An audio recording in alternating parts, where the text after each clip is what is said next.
What is up, folks? I hope this video finds you safe, well, and sane.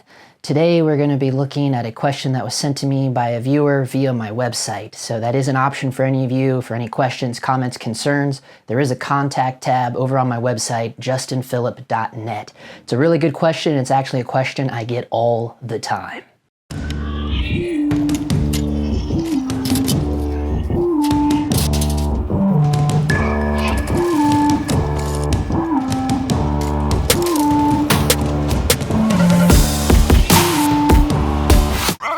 Okay, so let's just dive in right away and get right to it. This is from Mike Karen, maybe? So I apologize if I'm pronouncing that incorrectly. Here we go. Hi, Justin. I thought I saw a video of you explaining why you dropped Rokinon Cine lenses and went to Zeiss, but I haven't been able to find it again. Not to ask you to reiterate that entire video, but what were the main reasons why you switched when you seemed so content with the Rokinon Cines? Thanks for your time. Thank you, Mike, for reaching out and asking that question. I actually do get that question quite often over on Instagram. So yeah, it is a good question, and it's something I think should be talked about. I don't own the Rokinon Cines anymore, but I definitely have tons of archival footage thanks to all the reviews and tutorials and tests that I did here on the channel. So we can use that to compare to, you know, the current lenses that I go by. This is one of my modded Zeiss Cine lenses.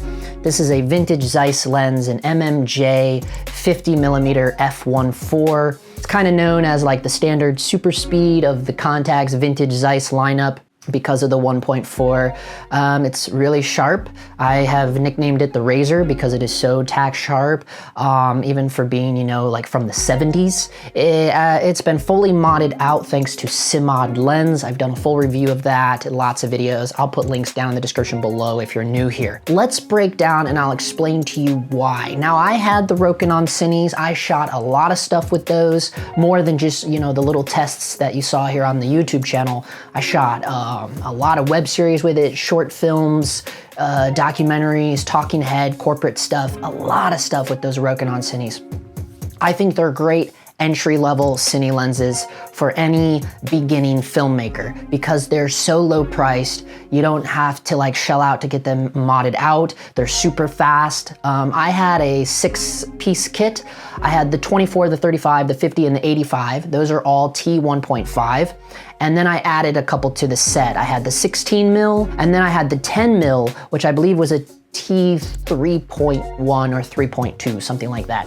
And that's just because if you guys watch the channel, you know that I kind of love wide angle lenses. That's why when I was building my Zeiss set, I have the 15mm and the 21mm. So the first topic that, the first thing that comes to mind when I think of those Rokinon Cines is the build quality and the overall durability. And the Rokinons, I think, are priced so cheap because they are entirely plastic. When I had my set, I actually did have to replace the 35mm, and luckily they are low priced enough, and especially if you're buying like really nice ones from the fairly used market, you can get an even better deal on them. And they're in abundance, especially out here in LA. They're everywhere, you know, especially on the used market. They're just all plastic. With my 35mm, what ended up happening, and I've seen this from other YouTubers as well, where over time, it happened on the Zine lenses, I think, from another YouTuber, and this happened with my 35 Rokinon Cine, is where the focus, it's either the focus ring or the aperture ring starts making a grinding noise. And it's almost like sand got caught in the gear somewhere, because you can hear it. It would sound just like sand was stuck in there. And then over time, it just kept getting more stiff and more stiff until eventually it didn't want to work at all anymore. Now, I'm not the kind of guy to like start ripping apart lenses, especially with the lenses that are so cheap. So it's really not for, you know, it's a waste of time to try to break those things open and fix it on your own. And I even reached out to some big lens houses here in LA and was asking them about certain things, because I would find some deals on some Rokinon Cine lenses on the used market here in Los Angeles, and I would reach out to some of these lens rental houses and be like, hey, there's this and this wrong with it, is it worth it? They'd be like, nothing's worth it with those lenses, like just buy another one, you know? So it's like, and it's just because they're so cheap. They're cheaply made, but that's what makes them so cool, you know? If you're just starting out and you really want a good budget budget-friendly option of some solid cine lenses, that's the way to go. But just know that it's not an investment for the long run. For me, it was just a stepping stone. You know, they were great to learn on, great to have some real cine lenses with real focus gears, a real declicked iris ring. However, there is that build quality to look at. So when you're investing in those, just know that it's temporary, right? Even when I resold them, I was thinking like, maybe I'll just hold on to them and try to rent them, you know, because I had a full set, had a nice little case for them. And so, but in the long run, you know, it wouldn't work out here in LA. Like here in LA, we have a high demand for way better lenses on the market that people want to rent. And plus it's not a thing, you know, like maybe if I lived in Wyoming, I could get away with renting the Rokinon Cine set, but here in Los Angeles, you're not gonna get enough hits on it, and the price would have to be so low, you know, like $20 a day, and at the end of the day, it's like, what's the point in that? I'd rather just sell them outright, right? And I actually the cool thing about it is, and because I had, you know, a nice full 6 set, I had a nice custom case, I was able to actually get exactly what I paid for those lenses. So that is a nice thing, you know, if you take care of them, you'll still be able to have a nice resale value. And that is the nice thing about all lenses across the board. They don't really depreciate in value. And I've talked about that before. So when you're reselling lenses, don't let people lowball you too hardcore, because the reality is lenses are like the #1 thing that don't drop in value over time, even something as cheap as the Rokinon Cines, right?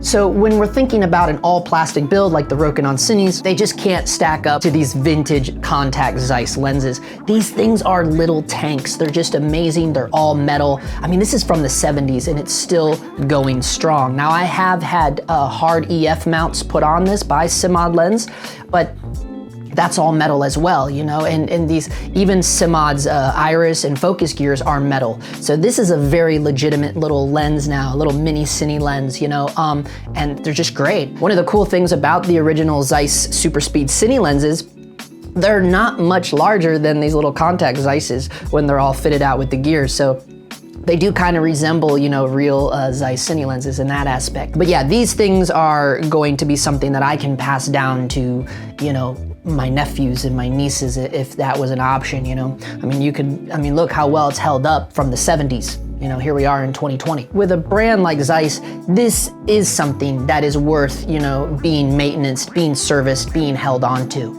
Okay, so the next topic is the optics. The first thing that comes to mind when I remember thinking about the Rokinons is the focus breathing.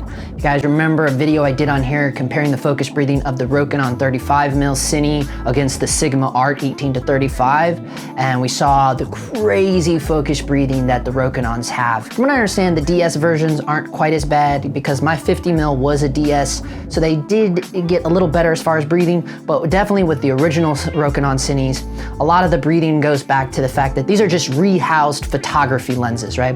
Rokinon does have non-cine lenses, right? And that's really the same exact optics was just put in their cine lineup when they first were released. So a lot of that can be akin to the breathing, but let's not forget, you know, these old vintage Zeiss lenses, these are also originally designed for SLR film cameras, right? The original analog cameras. So these are, you know, these are just photography lenses as well. But again, the breathing is not quite as bad. Now they're all a little different. One thing I will say that, because I have a couple of the classic Zeiss lenses, which were, you know, started being put in production around 2005, those have very, very minimal breathing. So those are really nice. Whereas these contacts do have a little bit of breathing. It's not as wild and insane as the Rokinons, in my opinion. But here you'll see a little, like I said, I no longer own the Rokinons, but I have done some things here on the channel that we can look at and compare the breathing between the two. So obviously the ones here with the DVDs is a Zeiss contacts lens, and the other ones there is the Rokinon Cine. So yeah, there is the breathing is a little bit of an issue. So then of course there is the color temperatures and the way it deals with the bokeh. To me, the Rokinon Cines are just kind of plain Jane, boring lenses, you know, in terms of like, you know, when you get a little bit further along in your cinematography path, your journey, you start looking for certain characteristics of lenses. You're looking for something that'll help you stand out a little bit, maybe help you create your own little unique look, whatever it is. And the Rokinon Cines, I don't think are gonna help you get there. They're just very plain Jane lenses. There's nothing special about them. There's nothing unique about them. It just is what it is. And the overall color temperature of them is very just kind of bland, very warm. And to me, I kind of like living in the cooler side of things. And that's one of the great things about Zeiss lenses, is that the color temperatures of these things do live kind of on the cooler side. But again, that's all up to taste. But as far as aberrations and things, I will say those Rokinons are pretty dang sharp, even when they're wide open at t1.5. I mean, they are sharp lenses. And maybe, you know, sometimes that's not always a thing you want anyways, but you know, me, I'm big into filtration and diffusion filters and things. So there's always ways to dumb that down. Even right now, I'm shooting on the GH5, which is a super sharp video camera. You know, I have the Metabones Ultra, or actually the Metabones XL on there. And then I have the Sigma Art 18-35, filming this right now, but I have a Hollywood Blackmagic 1/4 filter on there. So that's kind of helping, you know, bring down all the sharpness that would be usually in combo with that Sigma Art with the GH5, you know, because, you know, if you're someone like me, sharpness isn't always a thing, you know, that's not something I strive for. I don't care about it being tack sharp. I'm not shooting Burger King commercials here or L'Oreal commercials, do you know what I mean? If you're shooting stuff like that, well, yeah, then you would want everything to be super tack sharp. But for someone like me, I'm always getting hired out to do narrative stuff.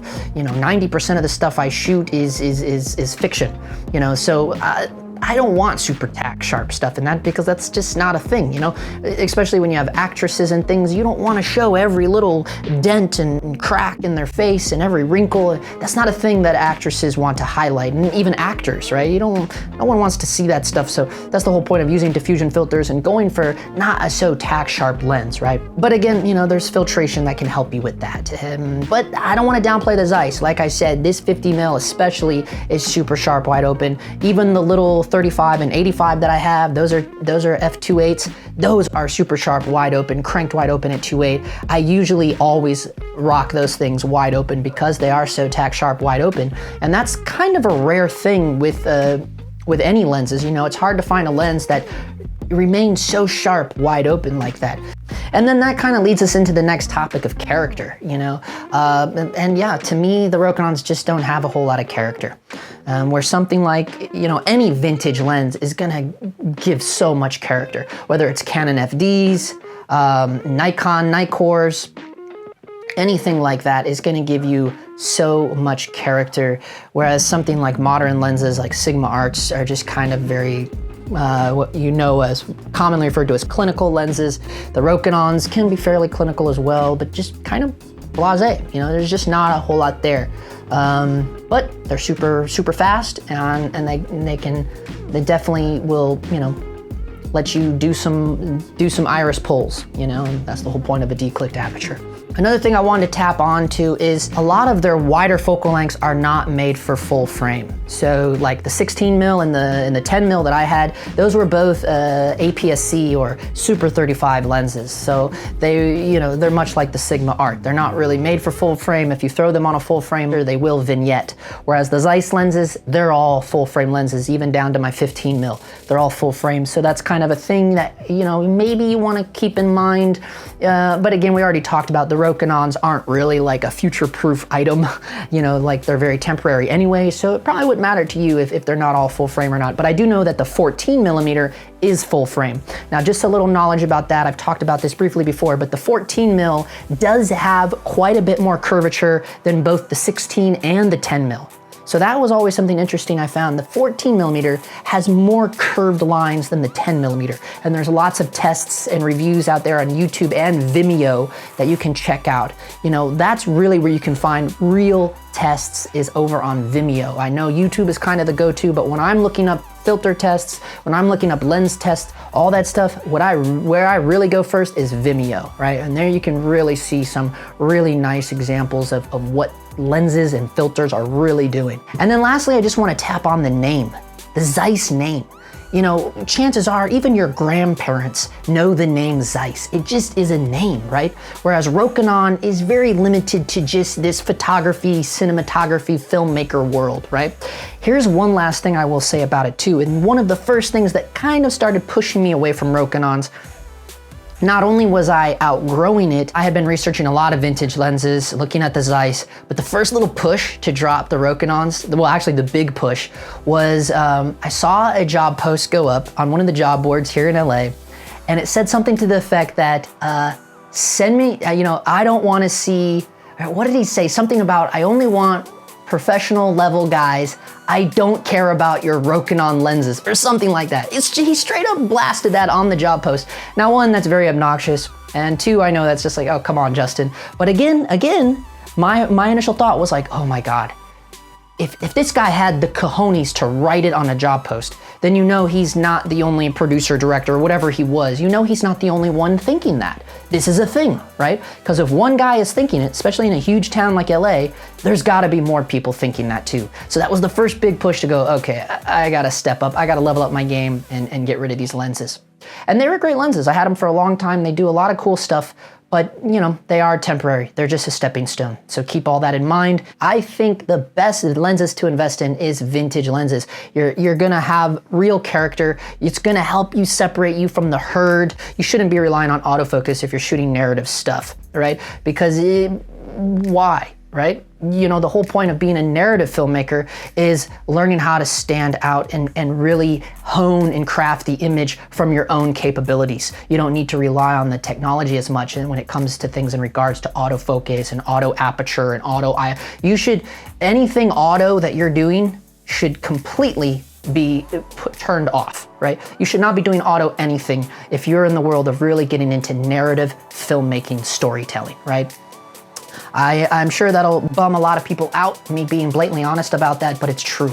But yeah, you should be looking at vintage lenses. I would highly recommend any vintage set over anything new, hands down. The only new lenses, the only modern lenses, and they're not even that new to be honest, I love the Sigma Arts. I think if you have to have modern, go the Sigma Art route. Just do it. I think the Sigma Arts are a no-brainer. Okay, so that's gonna do it for now. This video is not sponsored by anybody. Nobody, you know, pay me to do that. I literally just saw this question. I get asked it all the time, and I thought, yeah, this will be good. We can break it down.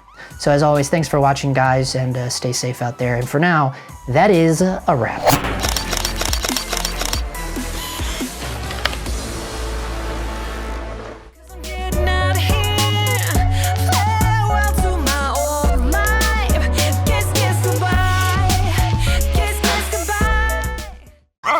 You may notice that this light over here has gone out. I had just a little bit of light trying to build a little bit of contrast here. It was getting a little too dark over here. But the little light up here, it's an Aperture Mini LS20D, the little baby Fresnel. I hate to do this, but the thing is crap. It cuts on and off all the time. All the time. I don't know why it does that. It's highly annoying, and I'm like very close to just throwing it in the trash a la Shane Hurlbut, because it's driving me nuts. I love aperture lights. I mean, I have a 120D here with their Mini Dome 2 being my main key light, but that little mini Fresnel is about to get drop kicked into the LA River.